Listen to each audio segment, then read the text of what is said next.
राज्यातील सर्व शेतकऱ्याला सांगू इच्छितो की राज्यामध्ये 1 तारखेच्या नंतर म्हणजे 1 डिसेंबरला राज्यात ढगाळ वातावरण येणार आहे, म्हणून हा अंदाज लक्षात घ्यायचा। पण राज्यातल्या सर्व शेतकऱ्याला सांगू इच्छितो की तुम्हाला सांगतो, निसर्ग तुम्हाला संकेत देत आहे। तुम्ही बघा, आज तुमच्याकडे वारं सुटला असेल बघा। आज जर समजा असे हे वारं आणखीन काय होतं, 3 दिवस सारखं वाहू लागतं। 3 दिवस वारं जोराने वाहू लागलं की आपण म्हणायचं आता 4 ते 5 दिवसात आभाळ निघणार आहे। पण 2 तारखेच्या नंतर राज्यामध्ये म्हणजे कर्नाटक, तामिळनाडू, आंध्र प्रदेश त्या भागामध्ये जोरदार पाऊस पडणार आहे। 28, 29, 30च्या दरम्यान तिरुपतीकडे खूप मुसळधार पाऊस पडणार आहे, म्हणून तिकडल्या आपल्या भाविकांनी हे अंदाज लक्षात घ्यायचा। पण राज्यात मात्र आपल्या महाराष्ट्रामध्ये 2 डिसेंबर ते 7 डिसेंबर दरम्यान 7-8 डिसेंबर दरम्यान राज्यामध्ये महाराष्ट्रामध्ये काय होणार आहे, अवकाळी पाऊस येणार आहे, म्हणून हा अंदाज लक्षात घ्यायचा।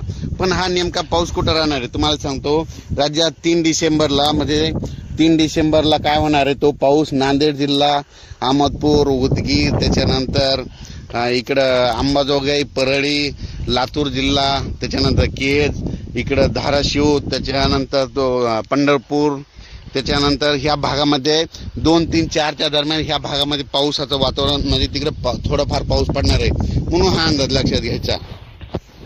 राज्यात मात्र 4 डिसेंबर ते 8 डिसेंबर दरम्यान राज्यामध्ये अवकाळी पाऊस येणार आहे, म्हणून हा अंदाज लक्षात घ्यायचा। मी प्रत्येक वेळेस सांगत असतो की यावर्षी नाही, पुढच्या वर्षी देखील लक्षात घ्यायचं की राज्यामध्ये 2 डिसेंबर ते 7 डिसेंबर दरम्यान राज्यात दरवर्षी अवकाळी पाऊस येणार, हे कायमचं वहीमध्ये लिहून ठेवा असं म्हणत असतो।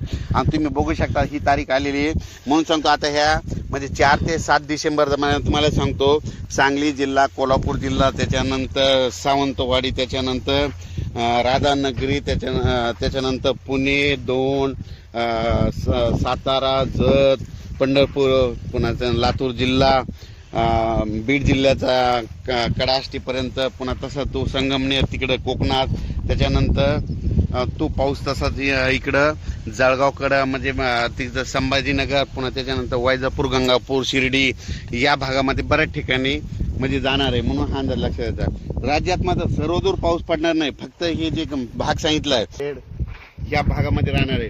आणि उर्वरित राज्यात मात्र पाऊस काय होणार म्हणजे विदर्भात कुठंतरी तुरळक ठिकाणी थेंब येणार आहेत, म्हणून हा अंदाज लक्षात घ्यायचा। फक्त ह्या पट्ट्यामध्ये फक्त पाऊस असा चांगला पडणार आहे, म्हणजे हे असा म्हणजे पश्चिम महाराष्ट्र इकडल्या साईडच्या पट्ट्यामध्ये जे गावाचे नाव सांगितले त्या भागाकडे जोरात पाऊस पडणार आहे, म्हणून हा अंदाज लक्षात घ्यायचा।